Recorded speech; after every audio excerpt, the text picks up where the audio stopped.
Hello dear students, welcome to Yashasvi classes. आज हम लोग डिस्कस करेंगे BSc second semester physical chemistry का टॉपिक गैसेस स्टेट में वॉन डर वाल्स इक्वेशन। इससे पहले हमने आपको बताया था ideal gas and real gases में डिफरेंस। जैसा कि हमने प्रीवियस लेक्चर में बता दिया है कि von der Waal equation gas equation को, आइडियल गैस इक्वेशन को करेक्शन के लिए यूज़ की गई थी। ठीक है, अब एक पॉइंट पर आते हैं। आप लोगों ने जिन्होंने अभी तक सब्सक्राइब नहीं किया है चैनल, पहली बार वीडियोस देख रहे हैं, वो चैनल सब्सक्राइब कर दें। और जिन बच्चों को नोट्स में प्रॉब्लम है, मीन टू से कि जिनको पीडीएफ लेनी है, वो हमारे एप्लीकेशन एएसबी कैम वर्ड को प्ले स्टोर से इंस्टॉल कर सकते हैं। वहाँ उन्हें पीडीएफ बुक और मॉडल पेपर्स मिल जाएंगे। उस पर आपकी लाइव क्लास होंगी, एक टाइमिंग फिक्स होगी। अब हम लोग टॉपिक पर आते हैं। वॉन डर वाल्स इक्वेशन क्या है? Von der Waal equation JD wander ने 1873 में दी थी। Von der Waal equation JD wander ने 1873 में दी थी। क्यों दी थी? इन्होंने आइडियल गैस में इक्वेशन में करेक्शन करने के लिए बताया अभी, जैसे कि आइडियल गैस इक्वेशन में करेक्शन करने के लिए वॉन डर वाल इक्वेशन दी गई थी। इसीलिए वॉन डर वाल इक्वेशन को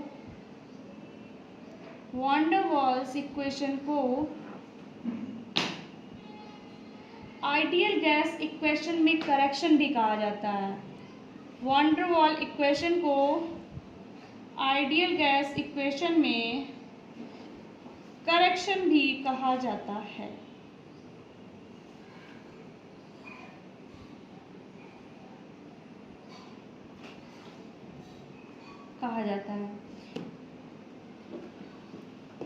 थोड़ा सा बेसिक डिस्कस कर लेते हैं। हमारे पास जो आइडियल गैस इक्वेशन है एन मोल के लिए, वो क्या है? PV is equal to nRT. PV is equal to nRT हमारे पास क्या है? Ideal gas equation. We know that real gases हमारे पास जो कि लो टेम्परेचर और हाई प्रेशर पर कुछ ऐसी इक्वेशन को फॉलो नहीं करती। किसको फॉलो नहीं करती हैं? समझिएगा, रियल गैसेस जो हैं वो low temperature and high pressure पर इस इक्वेशन को फॉलो नहीं करती। किस इक्वेशन को? गैस इक्वेशन को फॉलो नहीं करती हैं। फॉलो नहीं करती हैं। हमारे पास कुछ ऐसी इक्वेशन भी होनी चाहिए जो पीवीटी को एक दूसरे से रिलेट करती हों। यानी कि जो हमारे वेरिएबल हैं प्रेशर, वॉल्यूम एंड टेम्परेचर, ये एक दूसरे को रिलेट करती हूँ। क्या करती हूँ? एक दूसरे को रिलेट करती हूँ।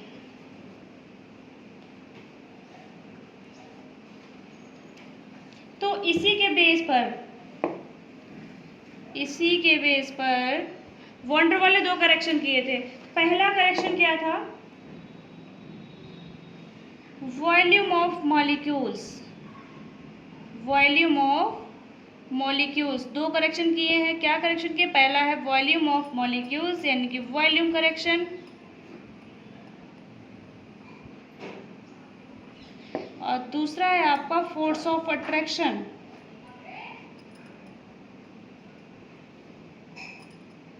फोर्स ऑफ अट्रैक्शन यानी कि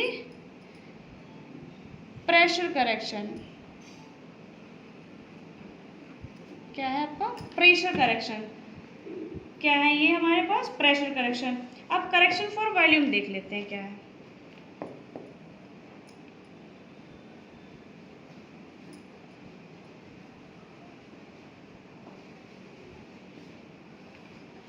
करेक्शन फॉर वॉल्यूम देखते हैं क्या है हमारे पास।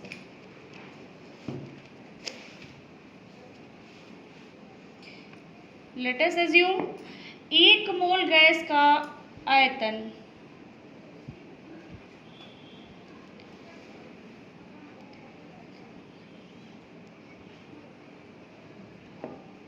1 मोल गैस का आयतन या वॉल्यूम V है। क्या है? इसको V। यह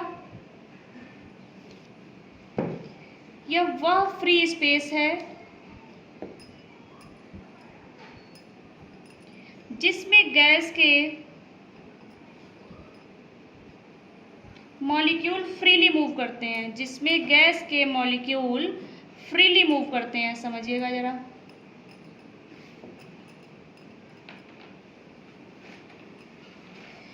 कि कोई गैस है, उसमें 1 मोल गैस का वैल्यूम V है, और ये वह स्पेस है, यानी कि ये वह V है जिसमें गैस के मॉलिक्यूल फ्रीली मूव कर सकते हैं। ठीक है, तो वॉन डेर वाल ने क्या माना? वॉन डेर वाल ने माना कि यदि 1 मोल गैस में प्रेजेंट मॉलिक्यूल्स का वॉल्यूम V है, तो गैस का आइडियल वॉल्यूम गैस के वॉल्यूम में से एक करेक्शन क्वांटिटी घटाकर प्राप्त किया जा सकता है। समझिएगा क्या कह रहे हैं? कहना है कि समझे, वॉन डेर वाल ने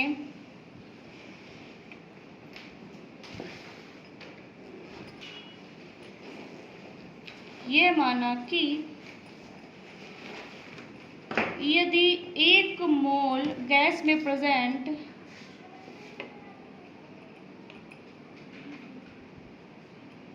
मॉलिक्यूल्स का वॉल्यूम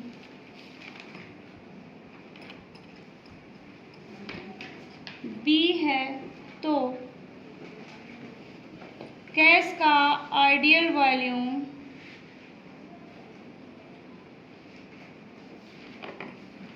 गैस के वॉल्यूम यानी कि गैस के टोटल वॉल्यूम V में से एक करेक्शन क्वांटिटी, जो करेक्शन क्वांटिटी है वो हमारी क्या है? B से घटाकर प्राप्त किया जा सकता है। यानी कि V से जो हमारा वॉल्यूम ऑफ गैस है उससे हम घटाकर B को क्या करेंगे? प्राप्त में होगा करेक्शन वॉल्यूम प्राप्त होगा।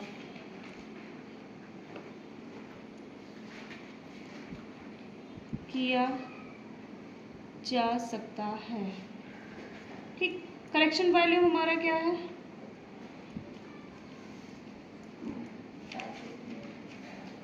VI, यानी कि ideal gas volume. Ideal gas का वॉल्यूम क्या है? V minus V। अब थोड़ा सा डिस्कस कर लेते हैं। 1 मोल गैस का एक्चुअल वॉल्यूम क्या है? V। जैसा कि हमें पता है, जो मॉलिक्यूल के रैंडम मोशन में रहते हैं, मॉलिक्यूल में कैसे रहते हैं? रैंडम मोशन में रहते हैं। ठीक, तो हमारे पास जो वॉल्यूम ऑक्युपाई करते हैं वो इफेक्टिव गैस के मॉलिक्यूल के 4 टाइम रहता है। कितने टाइम रहता है? 4 टाइम रहता है। एक्चुअल वॉल्यूम के that is equal to 4 to V। कैसे हो जाएगा? जैसे हमारा जैसा बताया है, क्या होगा कि इफेक्टिव गैस के मॉलिक्यूल के 4 टाइम रहेगा। इफेक्टिव गैस के मॉलिक्यूल जो यहाँ पर हमने आपको बताया करेक्शन वॉल्यूम करेंगे, तो यहाँ पर जाएगा 4V लाइक दिस। ठीक, it is equal to 4V, it be represented by B। जो हमने यहाँ पर ये करेक्शन क्वांटिटी V मेंशन किया है वो यहाँ पर 4V से मल्टीप्लाई करें। कैसे हो जाए? और ये जो B है वो क्या होगा? हमारा एक्सक्लूडेड वॉल्यूम। एक्सक्लूडेड मतलब ऐसे आप समझिएगा जरा,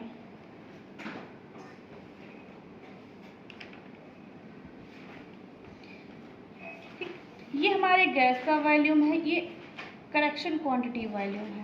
हमें क्या इक्वेशन मिलती है करेक्शन वॉल्यूम की? VI, यानी कि ideal volume of gas V minus B। ठीक है, इस करेक्शन क्वांटिटी B को क्या कहेंगे? Excluded volume. ये B क्या है? ये एक्सक्लूडेड वॉल्यूम है।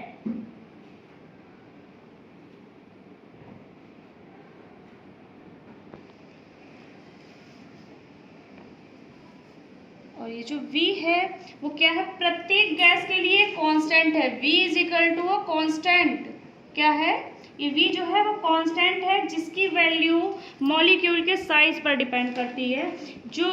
जो भी इसकी वैल्यू होगी वो मॉलिक्यूल के साइज पर डिपेंड करेगी। Depend on the size of molecule.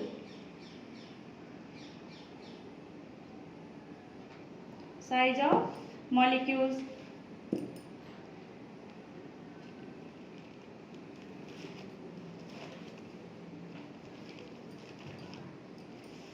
समझिएगा जरा, यहाँ पर हमने 2 स्फीयर बनाए हैं जो एक दूसरे से जुड़े हुए हैं। ठीक है, अब जो हमारा एक्सक्लूडेड वॉल्यूम है यानी कि बी, उससे हम डॉटेड लाइन से दिखाएंगे। भाई एक्सक्लूडेड है ना, ठीक, इन दोनों के बीच की डायमीटर जो होगी वो यहाँ मेंशन करेंगे। ठीक, ये हमारा जो है वो क्या है, मॉलिक्यूलर वॉल्यूम ऑफ 1 मोल। ये मॉलिक्यूलर वॉल्यूम हो गया, और 1 मोल के लिए जो हमारा वॉल्यूम होगा वो क्या होगा, 4/3πr³। सभी को पता है कि इस स्फीयर का वॉल्यूम का फॉर्मूला 4/3πr³ होता है। ठीक, अब जो ये है हमारा, ये हमारा एक्सक्लूडेड वॉल्यूम है। क्या है, एक्सक्लूडेड वॉल्यूम है, जो ये डॉटेड लाइन से प्रेजेंट किया गया है। हमने बताया था कि ये 4 टाइम, अभी बताया है हमने आपको कि ये इफेक्टिव गैस के मॉलिक्यूल के 4 टाइम रहता है, तो ये हो जाएगा हमारा 4×2 8 Bm। ये अनचेंज्ड वॉल्यूम है जिसे हम चेंज नहीं कर सकते, वो वॉल्यूम है ये 4/3π²। ठीक है, क्योंकि हमें पता है यहाँ पर डायमीटर क्या है, जो आर है वो हमारे 2 टाइम में लिया गया है। अब हम लोग डेरिवेशन पे देख लेते हैं क्या कह रहे हैं। लेट अस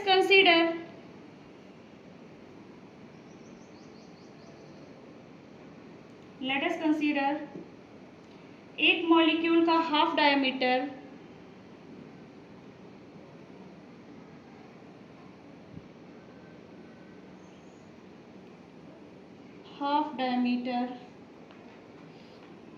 आर है, तो क्या होगा, डॉटेड स्फीयर का डायमीटर r+r हो जाएगा। बताया था ना कि इस वाले का जो है डायमीटर अगर r है तो डॉटेड का स्क्वायर हो जाएगा, ये एक स्क्वायर तो r+r हो जाएगा। तो डॉटेड स्फीयर का डायमीटर r+r = 2r होगा। डायग्राम में मेंशन है, क्या करेंगे हम लोग, 4/3π²r³ = 4/3π, 2×2=4×2=8। तो यहाँ पर हम इसका क्यूब ओपन करेंगे तो 8r³ हो जाएगा। ठीक है, 8r³। जैसा कि हमें पता है कि ये हमारा मॉलिक्यूलर वॉल्यूम है, कौन सा, 4/3πr³। हम इसे इस तरह से लिख सकते हैं, 4/3πr³, इस तरह से लिख सकते हैं। अब हमें पता है जो ये 4/3πr³ हमारा मॉलिक्यूलर वॉल्यूम है जो कि इक्वल टू V है, तो यहाँ पर हमारा 8V हो जाएगा। ठीक है, जो हमारा करेक्शन आएगा वो क्या आएगा, 8V आएगा। ये हमारा क्या हो गया, वॉल्यूम करेक्शन। वॉल्यूम में करेक्शन क्या हुआ, 4 टाइम, जैसा बताया गया था कि 4 टाइम इसमें जो है रहता है इफेक्टिव गैस के मॉलिक्यूल में वॉल्यूम कितना रहता है, 4 टाइम। यहाँ पर हमने क्या किया, स्फीयर का वॉल्यूम लिखा हुआ है 4/3π, 2r यहाँ पर डायमीटर हमारा 2r था, किसका, डॉटेड स्फीयर का। हमने उसका क्या करना था, क्यूब करना था, 4/3π 8r³। आगे आपका 8 को हम कॉमन इधर ले आएंगे और 4/3πr³ कर देंगे। 4/3πr³ क्या है, हमारा मॉलिक्यूलर वॉल्यूम है, तो V से इसे हमने डिनोट कर दिया है, तो 8V हो जाएगा। अगला है हमारा प्रेशर करेक्शन।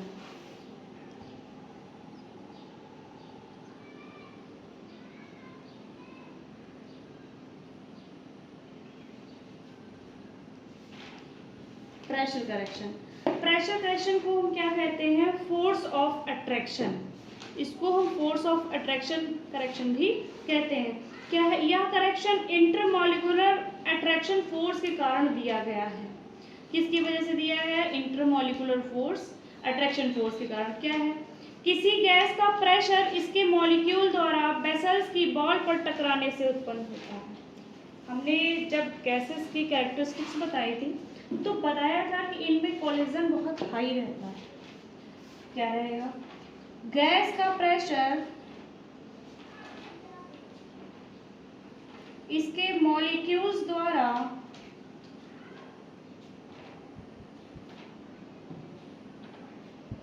वेसल्स की वॉल पर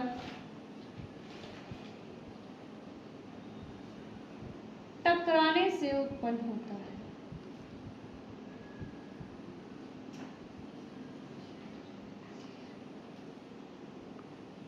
समझ में आ गया होगा कि गैस में प्रेशर कब उत्पन्न होगा, कब क्रिएट होगा, जब कोई वेसल की वॉल पर टकराएंगे ये। ठीक है, तो मॉलिक्यूल के मध्य अट्रैक्शन फोर्स की एब्सेंट में फ्रीली वॉल पर टकराकर प्रेशर क्रिएट करती हैं। क्या होगा, मॉलिक्यूल्स के बीच में अट्रैक्शन फोर्स जब एब्सेंट होगा तो ये फ्रीली, मतलब बताया है कि गैस जो है रैंडम मोशन करती है, तो रैंडम मोशन करने में से जो प्रेशर क्रिएट हो जाएगा, बट अट्रैक्शन फोर्स के प्रेजेंट में यह लो प्रेशर उत्पन्न करेगा। जब हमारा फोर्स ऑफ अट्रैक्शन एब्सेंट रहेगा तभी क्या करेंगे, प्रेशर क्रिएट करेंगे। जब फोर्स ऑफ अट्रैक्शन प्रेजेंट रहेगा तब यह लो प्रेशर क्रिएट करेंगे। पॉइंट लिख लेते हैं इसको हम। सेकेंड पॉइंट है हमारा, मॉलिक्यूल्स के बिटवीन अट्रैक्शन फोर्स की एब्सेंट में, मतलब फोर्स ऑफ अट्रैक्शन जो है वो हमारा एब्सेंट है, तो ये फ्रीली वॉल पर टकराकर प्रेशर उत्पन्न करते हैं।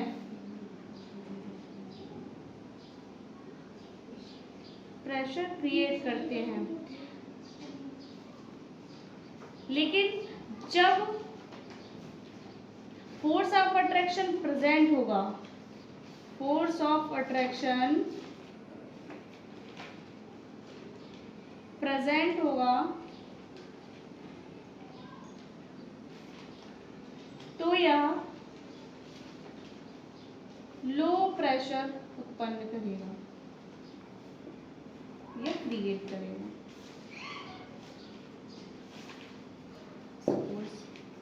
देख लेते हैं बाय डायग्राम। ये गैस के मॉलिक्यूल्स हैं जो रैंडमली मोशन कर रहे हैं। ठीक है,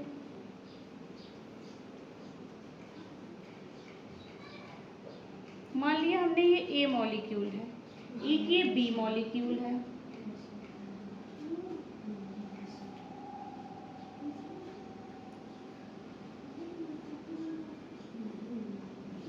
बाकी ये फ्रीली मॉलिक्यूल्स मूव कर रहे हैं। मॉलिक्यूल ए में माना कि एक अणु ए वेसल में रखे गैस के मध्य में स्थित है।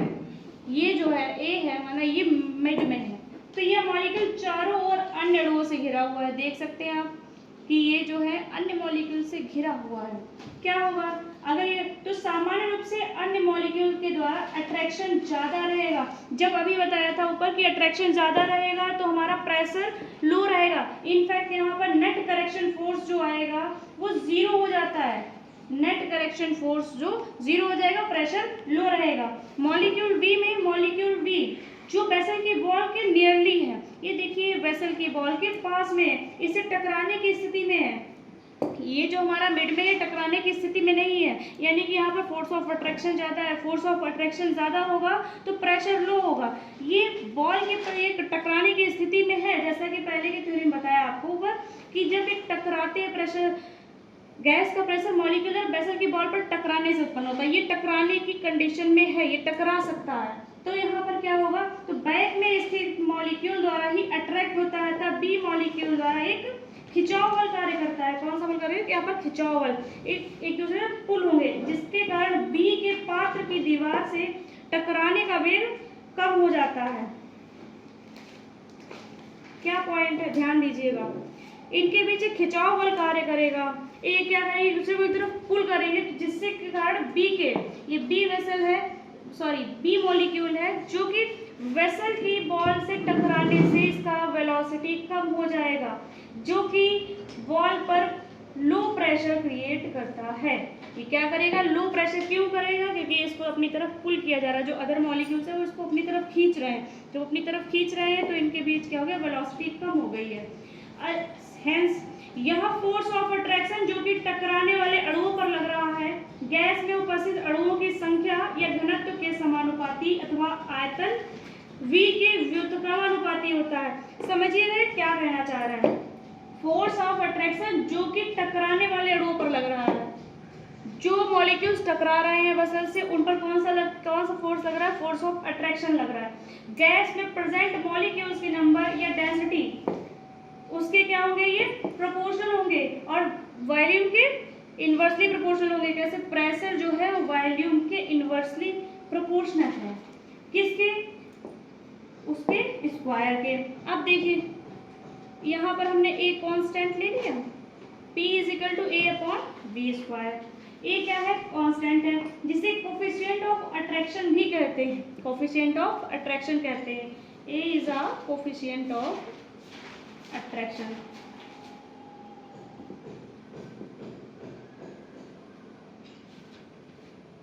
कोफिशिएंट ऑफ अट्रैक्शन ध्यान दीजिएगा। आइडियल गैस का प्रेशर क्या होगा हमारे पास? P plus a upon b square. क्या मिलेगा? P plus a upon b square. Correction के बाद गैस इक्वेशन को हम कैसे लिखेंगे? Ideal pressure ideal volume is equal to RT। कुछ इस तरह से लिखेंगे, जो कि हमारी गैस इक्वेशन हमारी क्या है? PV is equal to nRT। हमने यहाँ पे आइडियल गैस इक्वेशन क्या लिखी है? Ideal pressure ideal volume is equal to RT। ये क्या है? n मोल गैस के लिए, 1 मोल गैस के लिए। जब 1 मोल ऑफ गैस होगा तो n हमारा 1 हो जाएगा, इसलिए यहाँ पर 1 की वैल्यू न रख के डायरेक्ट RT लिख देते हैं। अब हमें पता है PI बराबर हमारे पास क्या है? P plus a upon b square. PI बराबर मीन्स टू से आइडियल प्रेशर क्या है? P plus a upon b square. और इधर हमने वॉल्यूम करेक्शन जब किया था तो हमने आपको बताया था हमारे पास VI क्या है? V minus b. क्या लिखेंगे? B minus b is equal to RT, is equal to RT। ये 1 मोल गैस के लिए है, फॉर 1 मोल गैस। इन दोनों के करेक्शन को हम कंबाइन कर रहे हैं। अब क्या करना है? अगर हम n मोल गैस के लिए लिखेंगे, for n mole gas, for n mole gas P plus a n square upon V square, V minus n v is equal to nRT। हमें पूरे को n से गुणा कर देना है, ठीक है? n मोल गैस के लिए ये क्या है? This is known as van der Waal gas equation, van der Waals gas equation. अब हम लोग बात करते हैं unit for van der Waals equation. Unit for van der Waals equation.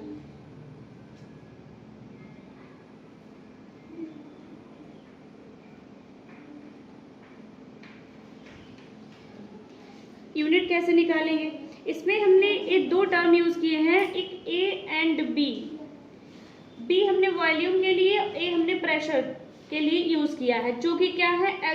हमारे कांस्टेंट है। क्या है? कांस्टेंट है। इन दोनों की जो यूनिट है किस पर डिपेंड करेंगे? P and B। यही तो बताया अभी हमने। एक्सप्रेस करेंगे, कैसे एक्सप्रेस करेंगे? CGS यूनिट ऑफ A, यानी कि A की यूनिट हम निकालेंगे। कैसे निकालेंगे? We know that P is equal टू AN square upon V square, यानी कि A is equal to PV square upon N square. ठीक है, प्रेशर को हम ATM में लिखेंगे, वॉल्यूम का लीटर स्क्वायर हो जाएगा। मोल पता है आपको, मॉलिक्यूल, नंबर ऑफ मॉलिक्यूल की यूनिट मोल होती है, मोल इनवर्स 2। ठीक है, क्या हो गया? ATM litre square mole inverse 2। ये यूनिट आपसे पूछ सकते हैं ऑब्जेक्टिव में। वॉन डर वाल इक्वेशन के लिए CGS यूनिट ऑफ A क्या आया है? ATM यानी कि atmosphere litre square mole inverse 2। ये A के लिए हो गया। अब यूनिट ऑफ B की बात करेंगे हम। कैसे निकालेंगे B? हमें पता था कि VI इज इक्वल टू हमारा क्या था? V माइनस NB, यही तो कुछ था। तो हम यहाँ पर B इज इक्वल टू हमारा हो जाएगा V minus N, V minus N। Sorry V upon n, इस तरह से लिखेंगे V अपॉन n। V क्या है हमारा, लीटर लिखेंगे इसे, V हमारा क्या है लीटर, n का हमें पता है मोल इनवर्स। ये दोनों यूनिट आपको याद रखनी है, A की और B की, ये आपके लिए बहुत इंपॉर्टेंट है, ऑब्जेक्टिव में आपसे पूछ सकते हैं। अब हम लोग बात करेंगे merit of van der Waals equation. Van der Waal equation की मेरिट क्या थी, हाई प्रेशर पर von der Waal equation real gases के लिए सही रिजल्ट देता है। हाई प्रेशर पर, जैसा कि हमने आपको गैसेस के कैरेक्टरिस्टिक्स में प्रॉपर्टीज में बताया था कि क्या वॉन डर वाल इक्वेशन जो हाई प्रेशर पर गैसेस के लिए सही रिजल्ट देगा। सेकेंड पॉइंट इज, यह इक्वेशन आइसोथर्मल प्रोसेस के झुकाव जो कि V के लिए P के साथ डेविएशन को प्रेजेंट करता है। जब हमने आइडियल गैस और रियल गैस का डिफरेंस बताया तो हमने आपको ग्राफ छोटा सा समझाया था कि डेविएशन प्रेजेंट करेगा किसके बीच, P और B यानी प्रेशर और वॉल्यूम के बीच क्या करेगा, डेविएशन करेगा। वॉन डर वाल्स इक्वेशन की हेल्प से van der Waals constant A और B यानी कि बॉयल टेम्परेचर, क्रिटिकल कांस्टेंट और इन्वर्जन टेम्परेचर को समझाया जा सकता है। किसके थ्रू हम क्रिटिकल टेम्परेचर और इन्वर्जन टेम्परेचर को समझाएंगे, वॉन डर वाल इक्वेशन की हेल्प से। ओके, ये था आपका von der Waal gas equation जो कि आज कंप्लीट हो गया। जिन बच्चों ने अभी तक हमारे चैनल को सब्सक्राइब नहीं किया है वो सब्सक्राइब कर दें, शेयर कर दें। एंड जिन स्टूडेंट्स को PDF लेना है, नोट्स चाहिए, हैंडमेड नोट्स चाहिए, वो हमारा एप्लीकेशन ASB कैमवर्ड प्ले स्टोर से इंस्टॉल कर सकते हैं, वहाँ पर Y कोर्स से अपना कोर्स परचेस कर सकते हैं। Thank you.